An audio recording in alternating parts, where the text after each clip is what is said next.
As cantigas populares galegas teñen 4 versos, algunhas 3. O romance, en cambio, é un poema narrativo longo. Moitos aínda saben o romance de Rufina, ou o de Xan Guindán, ou o controvertido de Don Gaiferos. Pero os romances que falan de reis e nobres están case sempre en castelán. E por iso se ten dito que non é Galicia moi dada a romances.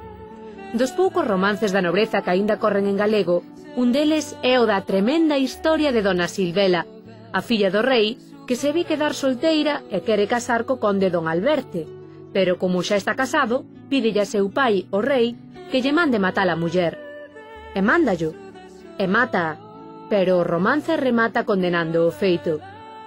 Pois morreu Dona Silvela dunha morte repentina, que a querían casar, cousa que Dios non quería.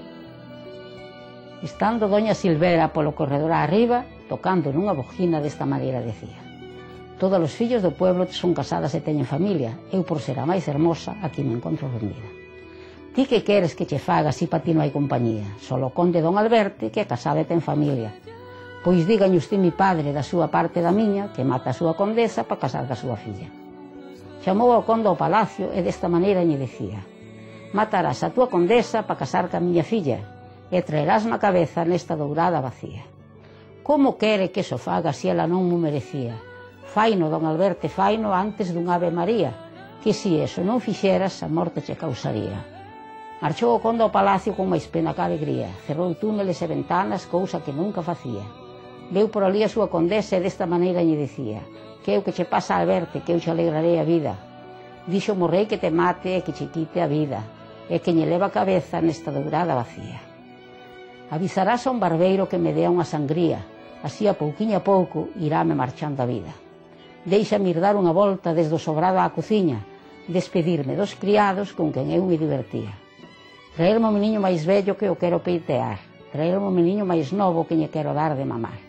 Mama, meu meniño, mama este leite da amargura, daqui en 24 horas estarei na sepultura. Toca a campana en palacio, non sei o que alá habería, pois morreu doña Silvera dunha morte repentina, que a querían casar, cousa que Dios non quería.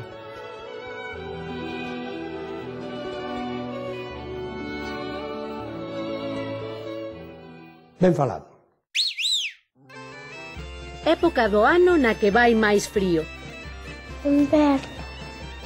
Ves como sabes? Se ben se mira, os romances que antes se recitaban á beira do lume eran como as películas que vemos hoxe á noitiña, historias terroríficas que teñen un final xusticeiro e deixan en nós un pouso de xustiza. Porque o que fixo Dona Silvela, mailo rei e mailo conde Alberto, estivo mal, era cousa que Deus non quería. Teresa Vila, esa costureira de Caldas que vestiu a moita xente con moito gusto, por certo, adapta o texto do romance á súa fala e por iso di que lle leve con ñe, como se di en Caldas, pero conserva algunhas palabras moi puras. Por exemplo, ela di peitear e di ter familia, no sentido de ter fillos, pero ademais di algo que me chama moito a atención, e desta maneira dicía.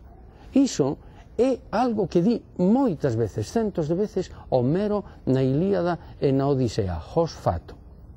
Se vostede ten esta memoria, ou se ten na familia alguén que teña unha memoria así, debe facerlle unha grabación en vídeo, aínda que sexa cun teléfono móvil, e debe guardala como un tesouro. E se non la manda, participa no noso concurso, busque o seu tesouro.